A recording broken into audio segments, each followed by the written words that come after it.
Hello, അസ്സലാമു അലൈക്കും. അംബ്ലി കുംബ്ലീസ് വ്ളോഗിലേക്ക് എല്ലാവർക്കും സ്വാഗതം. ഇത് ഞങ്ങളുടെ ഒരു പുതിയ ആദ്യത്തെ വ്ളോഗാണ്. അപ്പോൾ ഞാൻ ആദ്യം എന്നെ പരിചയപ്പെടുത്താം. എൻ്റെ പേര് നിസാം എന്നാണ്. എൻ്റെ നാട് മലപ്പുറം ജില്ലയിൽ കരുവാരകുണ്ട് പഞ്ചായത്തിൽ കേരള എന്നുള്ള സ്ഥലത്താണ് എൻ്റെ നാട്, എൻ്റെ വീടും. ഇത് എൻ്റെ വൈഫാണ്. പേര് ഷിഫ ഷെറിനാണ്. ഇതെൻ്റെ വൈഫിൻ്റെ ഉമ്മയാണ്. റഹ്മത്തുന്നീസയാണ് പേര്. ഇതെൻ്റെ വൈഫിൻ്റെ ഉപ്പയാണ്. മൂസയാണ് പേര്. പിന്നെ ഇനി ഈ വ്ളോഗ് തുടങ്ങാനുള്ള കാരണം എന്താ വെച്ച് കഴിഞ്ഞാൽ ഞാനിപ്പോൾ നിൽക്കുന്നത് എൻ്റെ വൈഫ് ഹൗസിലാണ്. വീഡിയോ എടുക്കുന്നത് വൈഫ് ഹൗസിലാണ്. ഞാൻ താമസിക്കുന്നതും വൈഫ് ഹൗസിലാണ്. അതിന് ചില കാരണങ്ങളുണ്ട്. എൻ്റെ വൈഫ് അങ്ങനത്തെ ഒരു കുട്ടിയായതുകൊണ്ടാണ് ഞാൻ ഇങ്ങനെ ഇവിടെ നിൽക്കാൻ കാരണം. അവൾക്ക് വേണ്ടിയിട്ടാണ് ഞാൻ ഇവിടെ നിൽക്കുന്നത്. അപ്പോൾ നിങ്ങൾക്ക് പലർക്കും അറിയായിരിക്കും, ഹംസ എന്ന് പറഞ്ഞൊരു യൂട്യൂബ് ചാനലുണ്ട്. അതായത് ഡിഫറെൻറ്റ് മാരേജ് പ്ലാറ്റ്ഫോം എന്ന് പറഞ്ഞിട്ട് യൂട്യൂബിലൊരു ചാനലുണ്ട്. ചിലർ കേട്ടിട്ടുണ്ടാവും. അതായത് ഈ വൈകല്യമുള്ള കുട്ടികളുടെ വീഡിയോസ് ഇട്ടുകൊണ്ട് അവരുടെ കല്യാണം നടത്തുന്ന ഒരു യൂട്യൂബറാണ് ഹംസ എന്ന് പറയുന്നത്. ഹംസ നരിക്കുനി. അവരുടെ യൂട്യൂബിൽ ആണ് ഞാൻ ഇവളെ കുറിച്ച് കാണുന്നതും അറിയുന്നതും. അങ്ങനെ എനിക്ക് ഇഷ്ടപ്പെട്ട് എനിക്ക് ഇങ്ങനത്തെ ഒരു കുട്ടീനെ കല്യാണം കഴിക്കണം ആഗ്രഹം ഉണ്ടായിരുന്നു. അപ്പൊ അതിന്റെ പുറത്താണ് ഞാൻ ഈ ഒരു കല്യാണം. ഇപ്പോൾ 1.5 വർഷത്തോളായി ഞങ്ങളെ കല്യാണം കഴിഞ്ഞിട്ട്. അപ്പോൾ അവള് ആദ്യം മുതലേ പറയും അവൾക്ക് ഈ പാട്ട് പാടാനും അതുപോലെ ഇങ്ങനെ ഈ ഫോണിലുള്ള റീൽസ് ചെയ്യുക അതൊക്കെ ഭയങ്കര താല്പര്യമാണ്. അപ്പോൾ അവൾ എപ്പോഴും പറയും എനിക്കിങ്ങനെ ഒരു വ്ളോഗ് തുടങ്ങണം, എനിക്കിങ്ങനെ ആക്കിക്കൊണ്ട്, അല്ലെങ്കിൽ എനിക്ക് യൂട്യൂബ് എടുത്തോണ്ടയക്കുക, അല്ലെങ്കിൽ വാട്സപ്പ് എടുത്തോണ്ടയക്കുക. അവൾക്ക് അങ്ങനെ മൊബൈൽ യൂസ് ചെയ്യാനുള്ള ഒരു ഭയങ്കര ഒരു അറിവൊന്നും ഇല്ല. അപ്പോൾ ഷിഫേന്റെ കുഴപ്പം എന്താണെന്ന് വെച്ച് കഴിഞ്ഞാൽ, ഷിഫേന്റെ കുറവ് ഡിസേബിലിറ്റി എന്നൊക്കെ പറയും. തലച്ചോറിന് 75% വളർച്ചയില്ല. അതായത് 100%-ത്തിൽ 75% വളർന്നിട്ടില്ല. വെറും 25% മാത്രമാണ് വളർന്നിട്ടുള്ളത്. അതാണ് അവളുടെ കുഴപ്പം. അപ്പോൾ അത് എങ്ങനെ ബാധിക്കുമെന്ന് വെച്ചാൽ നമ്മളെ എല്ലാ പാർട്സിനെയും, എല്ലാ അവയവങ്ങളെയും അത് ബാധിക്കും. നമ്മുടെ പ്രവർത്തനങ്ങളുടെ, നമ്മളെ പറച്ചിലിനെ, നമ്മുടെ ചിന്തനെ എല്ലാത്തിനെയും ബാധിക്കും. കാരണം തലച്ചോറിന് വർക്ക് ചെയ്യുന്നില്ല എന്നുണ്ടെങ്കിൽ അത് നമ്മളെ എല്ലാ അവയവത്തിനെയും ബാധിക്കുമല്ലോ. ഇവളുടെ ഒരു ഇതിന് വേണ്ടിയിട്ട് ചികിത്സക്ക് പല ഇടങ്ങളിലും ഇപ്പോൾ ഉപ്പിയുമ്മയൊക്കെ വളർത്തി പോയിട്ടുണ്ട്. പക്ഷെ ഇതിന് ചികിത്സ എന്ന് പറഞ്ഞാൽ മരുന്ന് കുടിച്ചൊരു ചികിത്സയൊന്നും ഇല്ല. ഇതിന് ഏറ്റവും വേണ്ടത് തെറാപ്പിയാണ്. അതായത് സന്തോഷം കൊടുത്തുങ്ങാണ്ട് അവളെ ഉണർത്തിങ്ങാണ്ട് അവളുടെ ആ ഒരു ബ്രെയിനിലെ കുറവുകൾ നികത്തുക എന്നുള്ളതാണ് ഇപ്പൊ ഇതിൻ്റെ ഒരു മരുന്ന്. അപ്പൊ ആ ഒരു ഇത് കണക്കിലെടുത്താണ് ഞങ്ങൾ അവളങ്ങനെ ആഗ്രഹം പറഞ്ഞപ്പോൾ ഒരു വ്ളോഗ് സ്റ്റാർട്ട് ചെയ്യാൻ തീരുമാനിച്ചത്. അപ്പോൾ എല്ലാവരും സപ്പോർട്ട് വേണം. പല യൂട്യൂബ് ചാനലുകളും കണ്ടിട്ടുണ്ടാവും, ഉമ്മയും മകനും, അല്ലെങ്കിൽ ഉപ്പയും മകനും, അതല്ലെങ്കിൽ ഭാര്യയും വൈഫും എന്നൊക്കെ പറഞ്ഞിട്ട് ഫാമിലി ചാനൽ ഒരുപാട് കണ്ടിട്ടുണ്ടാവും. പക്ഷെ ഒരു എന്താ പറയാ, അമ്മായിമ്മയും മരുവനും അല്ലെങ്കിൽ അമ്മോശാക്കിയും മരുവനും എന്നുള്ളൊരു ഒരു ചാനൽ അധികം ഉണ്ടാവില്ല. ഉണ്ടോ എന്ന് എനിക്കറിയില്ല, എൻ്റെ അറിവിലില്ല. അപ്പോൾ അതൊരു വെറൈറ്റി ആണെന്ന് തോന്നി. പിന്നെ ഇവളുടെ ആഗ്രഹം കൂടി കണക്കിലെടുത്താണ് ഇത് ചെയ്യാൻ കാരണം. അപ്പോൾ ഞങ്ങൾ ഉദ്ദേശിക്കുന്നത് ഇത്രയേ ഉള്ളൂ, ഞങ്ങളുടെ ജീവിതം, ഞങ്ങളുടെ ഇടയിലെ സന്തോഷം, അപ്പോൾ ഞങ്ങൾക്കിടയിൽ വന്ന രസങ്ങളൊക്കെയാണ് ഞങ്ങൾ നിങ്ങളെ കാണിക്കാൻ ആഗ്രഹിക്കുക. കാരണം ഞങ്ങൾക്കിത് ഒരു വീഡിയോ വ്ളോഗ് ചെയ്തൊന്നും പരിചയമല്ല. അപ്പോൾ ഉപ്പാൻ്റെയും ഉമ്മാൻ്റെയും ഇരുത്തം കണ്ടാൽ തന്നെ മനസ്സിലാവും ഇവർക്ക് ഇതിൽ വലിയൊരു എന്തോ ഒരു ആദ്യം ഉണ്ട്, ഇത് എന്താ ഇപ്പോൾ സംഭവിക്കുക എന്നുള്ളതൊക്കെ ഉണ്ട്. പക്ഷേ ഒന്നുമില്ല, എന്തായാലും എല്ലാവരും സപ്പോർട്ട് ഉണ്ടെങ്കിൽ ഇവൾക്ക് ആ ഒരു ഇമ്പ്രൂവ്മെന്റ് കിട്ടും എന്നുള്ളൊരു പ്രതീക്ഷ ഞങ്ങൾക്കുണ്ട്. നിങ്ങൾ സപ്പോർട്ട് ചെയ്യുന്നൊരു പ്രതീക്ഷയുണ്ട്. ഇന്ന് ഫസ്റ്റ് ഞങ്ങൾ ചെയ്യാൻ ഉദ്ദേശിക്കുന്നത്, ഇന്ന് നോമ്പാണല്ലോ, ഇപ്പോൾ റമദാൻ മാസമാണ്. അപ്പോൾ ഞങ്ങൾ ഇപ്പോൾ പുലർച്ചെ കഴിഞ്ഞ്, അതായത് അത്താഴം കഴിഞ്ഞിട്ട് ഞങ്ങളിപ്പോൾ ഒരു ബൈക്ക് പോകാൻ ഇറങ്ങിയതാണ്. അപ്പോൾ ഇന്ന് 2 ആവശ്യങ്ങളുണ്ട്. ഒന്ന്, ഇവളുടെ ഹോസ്പിറ്റലിൽ ആൾ പ്രഗ്നൻ്റ് ആണ്.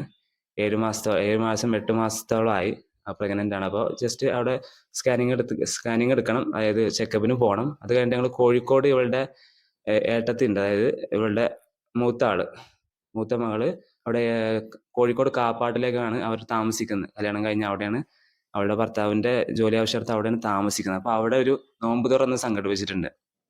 അപ്പൊ ആ നോമ്പ് തുറയിലേക്കുള്ള യാത്രയും അവിടുത്തെ രസങ്ങളൊക്കെയാണ് ഇതിൽ കാണിക്കാൻ ഉദ്ദേശിക്കുന്നത്. അപ്പൊ എല്ലാവരും സപ്പോർട്ട് ചെയ്യുക. എന്തെങ്കിലും തെറ്റുകളോ കുറവുകളോ ഉണ്ടെങ്കിൽ നിങ്ങൾ അറിയിക്കുക, കമന്റിലൂടെ അറിയിക്കുക, നിങ്ങളുടെ സന്തോഷങ്ങൾ അറിയിക്കുക. പ്രാർത്ഥന ഞങ്ങളുടെ കൂടെ ഉണ്ടാവണം. അപ്പോൾ ഇൻഷാ അല്ലാഹ് ഞങ്ങളെ യാത്ര തുടങ്ങുകയാണ്. അതായത് നമ്മൾ ഇന്ന് മഞ്ചേരി വഴി കോഴിക്കോട് കാപ്പാടിലേക്കാണ് പോകുന്നത്. അപ്പോൾ മഞ്ചേരി ഇവിടെ ഹോസ്പിറ്റലിൽ കാണിക്കണം, ഡോക്ടറെ കാണിക്കണം. അത് കഴിഞ്ഞ് നേരെ നമ്മളാ പറഞ്ഞ കോഴിക്കോടൻ തുറവിലേക്ക് നമ്മൾ പോവുകയാണ്.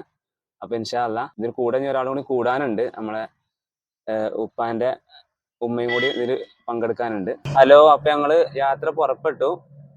ഇപ്പൊ ഫോണ് പിടിക്കുന്നത് നമ്മളെ ഷിഫയാണ്. അപ്പൊ ചെറിയ അങ്ങോട്ട് ഇളക്കും കാര്യങ്ങളൊക്കെ ഉണ്ടാവും. അപ്പൊ മിസ്റ്റേക്കുകളൊക്കെ എല്ലാവരും ക്ഷമിക്കുക. അപ്പൊ ഞങ്ങളിങ്ങനെ യാത്ര ചെയ്യാണ്. ഇപ്പൊ ഇങ്ങനെ മഞ്ചേരിയിലേക്ക് പോയിക്കൊണ്ടിരിക്കുകയാണ്.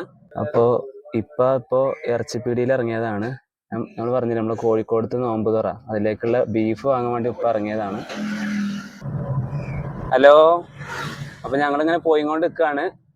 ഷിഫയാണ് വീഡിയോ എടുക്കുന്നത്, ഞാൻ വണ്ടി ഡ്രൈവ് ചെയ്യാണ്. ഇതിൻ്റെ സുഹൃത്തിൻ്റെ വണ്ടിയാണ്, എൻ്റെ വണ്ടിയൊന്നുമല്ല, എനിക്ക് കാറൊന്നും ഇല്ല.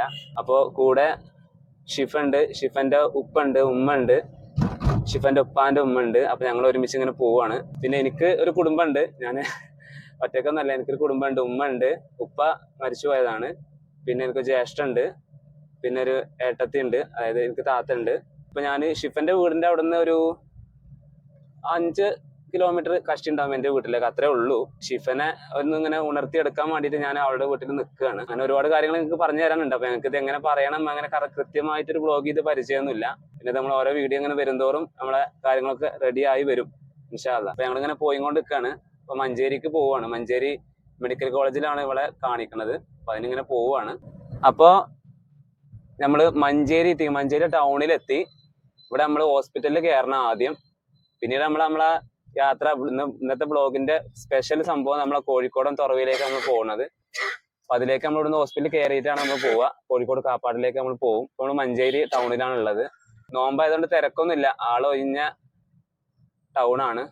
അപ്പൊ നമ്മൾ ഹോസ്പിറ്റലിൽ നിന്ന് ഇറങ്ങി പുറത്തിറങ്ങി. അവിടെ വലിയ തിരക്കൊന്നും വന്നില്ല, കാരണം ഇവൾക്ക് ഈ ഡിസേബിലിറ്റിന്റെ വൈകല്യത്തിന്റെ കാർഡ് ഉണ്ടായതുകൊണ്ട് പെട്ടെന്ന് നമുക്ക് അവിടെ നിന്ന് ഇറങ്ങാൻ പറ്റും. മറ്റേത് നമുക്ക് മഞ്ചേരി മെഡിക്കൽ കോളേജിൽ നിന്ന് പെട്ടെന്ന് കാണിച്ച് പോരാൻ കഴിയില്ല, സ്കാനിങ് ഒക്കെ കഴിഞ്ഞ് പോരാൻ പറ്റി. അപ്പോൾ അൽഹംദുലില്ലാ അതൊരു ഗുണമാണ് അതുകൊണ്ട്. അപ്പോൾ എന്തായാലും നമുക്ക് ഇനി അടുത്ത നമ്മളെ മെയിൻ സ്ഥലമായ നമ്മളെ കോഴിക്കോടൻ തുറവിയിലേക്ക് നമ്മൾ യാത്ര ഇരിക്കുകയാണ്.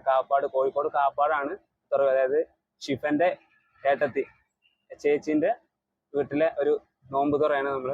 അവിടേക്കാണ് നമ്മൾ പോകുന്നത്. അപ്പോൾ ഓക്കെ, നമുക്ക് പുറപ്പെടാം.